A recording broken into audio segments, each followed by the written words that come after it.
और ये आप सबका विश्वास और प्यार था, तभी ये फार्म मैंने भरा। अब सरकार के द्वारा उसको अप्रूवल मिल गई, क्योंकि आप सबका विश्वास था कि कमल जी आप ये कर लोगे। तो मेरा आपका विश्वास था, और पहला मेरा फ़र्ज़ था ये सारे काम करना, चाहे मुझे रात के 1 बजे या 2 बजे, जब तक यहाँ से सारे लोग नहीं जाते थे तब तक मैं वो काम नहीं छोड़ता था।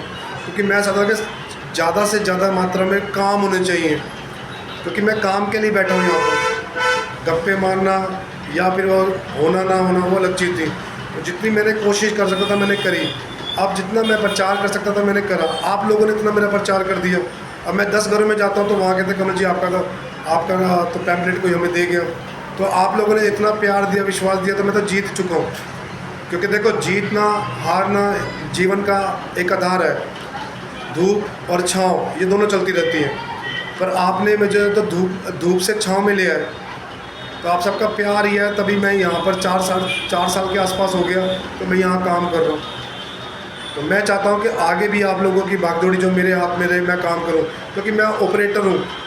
आपने इस बैठ के वो काम करवाया जो काम किसी और को करवाना था, पर आपने खुद बैठ के यहाँ करवाया। तो मैं खुद कई बार होता था परेशान कि इतने लोगों का काम करना कैसे होगा। तो वो आप आते गए, कारवा बनता गया, चलता गया, चलता गया, चलता गया, चलता गया। पर आप लोग बहुत समझदार लोग हो। मैं आप सबसे यही अपील करूँगा, ज़्यादा से ज़्यादा मतदान केंद्र में जाके वोट दें। जो आपको सही उम्मीदवार लगता है, या 12 लोग खड़े हुए हैं, उस 12 लोगों के अंदर जो सही उम्मीदवार है आप उसको जितवाओ, क्योंकि वो जीतेगा, वो काम करेगा। और मैंने ये सिर्फ आप सबके लिए करा, क्योंकि मैं चाहता हूँ कि सिस्टम के वहाँ बैठ जाऊँ कि वहाँ से भी आपकी फ़ाइल को ले आऊँ। क्योंकि आपकी फ़ाइलें जितनी मैं ला सकता था मैंने करी, पर मेरे ऊपर भी बहुत लोग हैं, उनके ऊपर भी बहुत लोग हैं। तो जिन लोगों ने कहाँ काम किया गया फिर भी कहीं फंस गई, तो मैं चाहता हूँ वो सारी क्लियर हो जाए। और आपके लिए सिस्टम में मैं प्रतिनिधि के रूप में खड़ा हो जाऊँ, और मैं वो काम करूँ आप लोगों के लिए, यहाँ के भी करूँ, वहाँ के भी करूँ। और अपने स्टाफ को इतना बढ़ा दूँ कि घर घर से अपॉइंटमेंट हो और जल्द से जल्द काम हो। आपका आधार कार्ड गलत है, आपका जन्म प्रमाण पत्र गलत है, आपकी फैमिली आईडी गलत है, आपका वोटर कार्ड गलत है, आपकी डीएमसी गलत है, आपका कोई भी डॉक्यूमेंट सही नहीं है।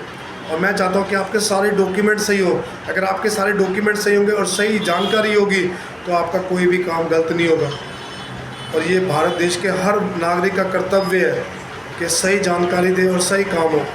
क्योंकि हमारे देश में शहीदों ने ये देश की आज़ादी ली है, हमें कोई भीख में नहीं मिली। उन लोगों ने ये कुर्बानियाँ दी हैं। अब मैंने कई बुक्स पढ़ी हैं, कई वीडियो देखी हैं, कई यूट्यूब पे देखा है, वो 14 साल के, 15 साल के, 16 साल के, 17 साल के, 18 साल के, उनको शहीद कर दिया गया, जिनकी जीने की उम्र थी। कई ऐसे लोग भी थे जिनको काले पानी की सज़ा कर दी, और वहाँ पर इतना कठिन जीना था उनके लिए। तो वो लोग आपके लिए ही अपनी कुर्बानियाँ दे गए, पर हमने क्या करा उन कुर्बानियों का? हमने कुछ नहीं करा उनका। हमारे शहीदों के जो घर भी हैं वहाँ पर भी शायद नहीं गए, उनके घरों को भी नहीं देखा। हमने उनकी फ़ोटो टांग दी और उनके आदर्श नहीं करे। हम कहते हैं राम राज्य आएगा, राम राज्य नहीं आएगा। राम राज्य के आदर्श आप अपनाओगे तब आएगा, बोलने से राम राज्य नहीं आएगा। श्री रामचंद्र जी ने भी 14 साल का वनवास काटा था, सिर्फ एक मर्यादा पूरी करने के लिए, एक अपने पिता का वचन पूरा करने के लिए।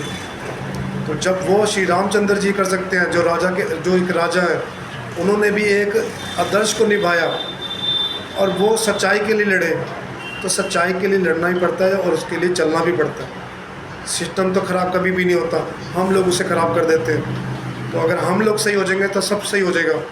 तो अब वो मौका आया है, तो ये मौका दिया गया हमें लोकतंत्र ने।